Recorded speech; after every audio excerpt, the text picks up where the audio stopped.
Robby, what's on your radar?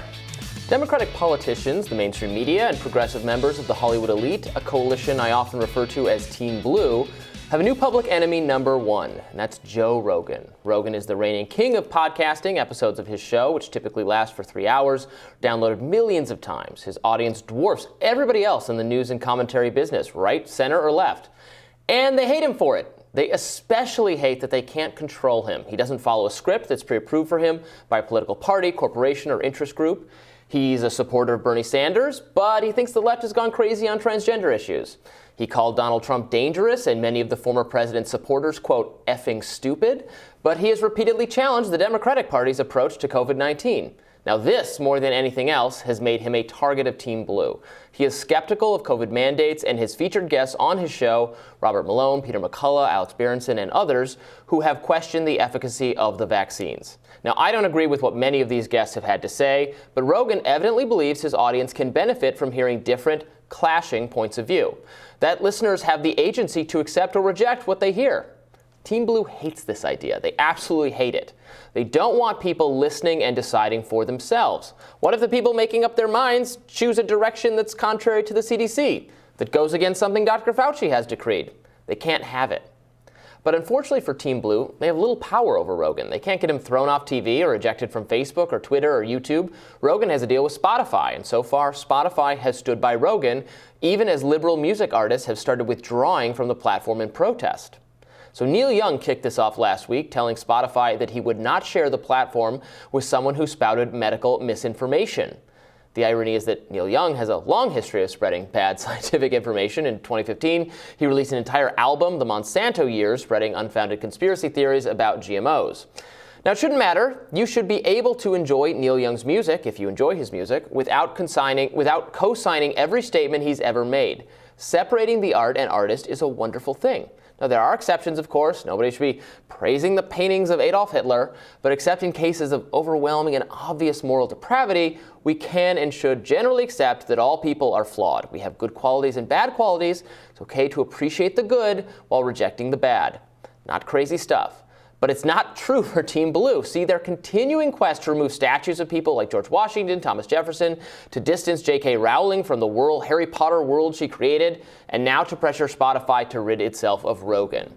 Singer Joni Mitchell is leaving the platform as well. A rumor that Barry Manilow was quitting Spotify over Rogan is apparently untrue. Manilow said it was false. He has no idea why anyone got that impression. But undoubtedly more will join Young and Mitchell in the coming days and weeks. The question is whether this will matter to Spotify. On Sunday, the company finally responded to all the anti-Rogan chatter. Quote, "You've had a lot of questions over the last few days about our platform policies and the lines we have drawn between what is acceptable and what is not," wrote Spotify leadership. "We have had rules in place for many years, but admittedly we haven't been transparent around the policies that guide our content more broadly. This in turn led to questions around their application to serious issues, including COVID-19.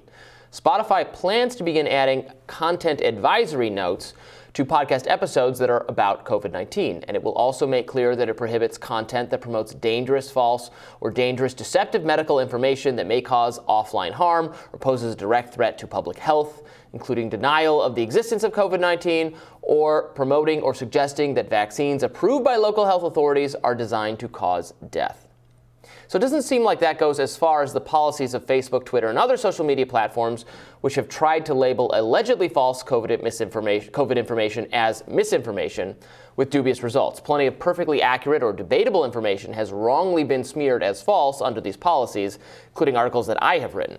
I hope Spotify leaves Rogan alone because it's the right thing to do, but I also have to wonder how much it would even help the cause of vaccination to remove him from the platform. Censoring him could give him an even larger audience and more appeal. Vigorously trying, and often failing, to suppress an idea can often backfire, making the idea seem exciting, intoxicating, seductive. Rogan would clearly have a gigantic audience, whether he's with Spotify or on his own. What does it accomplish exactly to drive him elsewhere? Last week, Batya Ungar-Sargon and I discussed Mouse, a graphic novel about the Holocaust that will no longer be taught in a Tennessee school district. Now, Batya and I disagreed on whether the book was appropriate for 8th graders, and neither of us completely bought the mainstream media contention that the book had actually been banned. But even so, it's clear what the effect of removing it from the curriculum was: a massive surge in online sales of Mouse. This is the Streisand effect in action, trying to censor something. You often just call more attention to it. I suspect that's what would happen with Rogan, and is in fact already happening. While we're on the subject of Team Blue going to war with COVID dissenters, I wanted to highlight one more egregious case from last week. Evangeline Lilly is an actress best known for playing Kate on ABC's Lost, which was my favorite television show of all time. And also she's Hope Van Dyne, the superhero known as the Wasp in the Marvel Cinematic Universe. Now, recently, she departed from liberal Hollywood orthodoxy and announced that not only did she support the anti-vax mandate cause, but she actually attended the rally against vaccine mandates in Washington, D.C. a few weekends ago. Again, as a fan, I'm sorry I missed her. On Instagram, she wrote, "I believe nobody should ever be forced to inject their body with anything against their will under threat of violent attack, arrest or detention without trial, loss of employment, homelessness, starvation, loss of education, alienation from loved ones, excommunication from society, under any threat whatsoever. This is not the way. This is not safe. This is not healthy. This is not love. I understand the world is in fear, but I don't believe that answering fear with force will fix our problems. I was pro-choice before COVID, and I am still pro-choice today." I agree with her. I agree with everything she just said. Millions of Americans do as well. But Team Blue doesn't, and so she was thunderously denounced in the media. Some of her Marvel co-stars have criticized her, not by name yet, though for now, no one is threatening to pull out of future films if she appears. Let's hope it stays that way. For all the members of Team Blue out there who think the best way to handle people with whom you disagree is to censor, shun, and exile them, maybe think about whether you have faith in your own ideas to succeed on their own or not. So a lot of increasing desire to punish, to silence people who are having conversations that fall outside the bounds of what the mainstream media, what I've classified as Team Blue, thinks is acceptable. The Rogan stuff is really getting nuts, is really reaching a fever pitch. Like they're concentrating all their, and I think it's so diluted, but I'm curious what you think. That I think it's a delusion that if you could just shut him up, that's it. Then you'd win. Then the war on COVID is over, which is clearly not true. If anything, it might be the opposite of true. The harder you try to do that, the more you're going to fail. So play out a world in which they are actually successful. So let's say this campaign succeeds in pressuring Spotify to break its contract with Rogan and push him out of there. Rogan has an audience of whatever the average is, 11 million a week or whatever that is. Those audience members, according to all of the different data, the other podcasts that audience listens to are on the top. This American Life, The Daily, and other mainstream podcasts that you've heard of. Like that's their podcast diet. And so now you take Rogan off of Spotify. Now you've moved him into some place that has thrown a ton of money at him because they want to organize an entire platform around Rogan's kind of the ideas that got him kicked off. Right. Not Medicare for all, not a higher minimum wage, not all of the kind of populist left stuff that he's for. They want to embrace all the populist right stuff, and so it goes over to some right-wing platform. And now those 11 million people, let's say 7, 8 million, go with him over there. Plus, he picks up new people along the way because it becomes this like national story for days. Yeah. We're talking about Joe Rogan day after day after day. Day after day. And now those viewers, those listeners, after they're done with Rogan, they're then sent into this right-wing ecosystem. Exactly. You're recruiting more people for the ideas. Much more right-wing than Rogan is, rather than those people being inside Spotify, and after they're done listening to Rogan, they get fed Revolution's podcast or This American Life or The Daily, and they listen to those. So even in a world in which this campaign could be successful, I don't see how they've actually helped themselves. And that's the free speech principles, everything else aside. Yeah. Just from a pragmatic perspective. Yeah.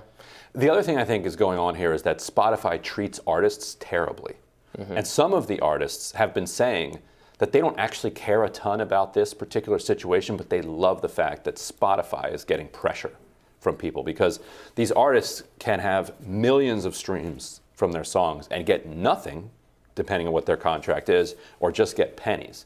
And so I think one reason you might see artists who otherwise wouldn't have gotten involved in something like this is that they just hate Spotify. And they don't have a lot riding on it anyway. They're not making bank on Spotify, so they might, if they want to throw a fit about it, they might as well, because they're not losing a lot. And they would get some publicity, and their enemy, Spotify, would feel a little bit of pain And in our politics today, your enemy feeling a little bit of pain is basically all we have. Right. Ryan, always looking for the economic undercurrent of the culture war battle. Now, Joe Rogan has responded to the controversy. He's apologized to Spotify that he's putting them through this, and he thanked them for standing by him. We'll talk more about that with Kim later on the show. Until then, Ryan, we're looking forward to your radar coming up next. All right.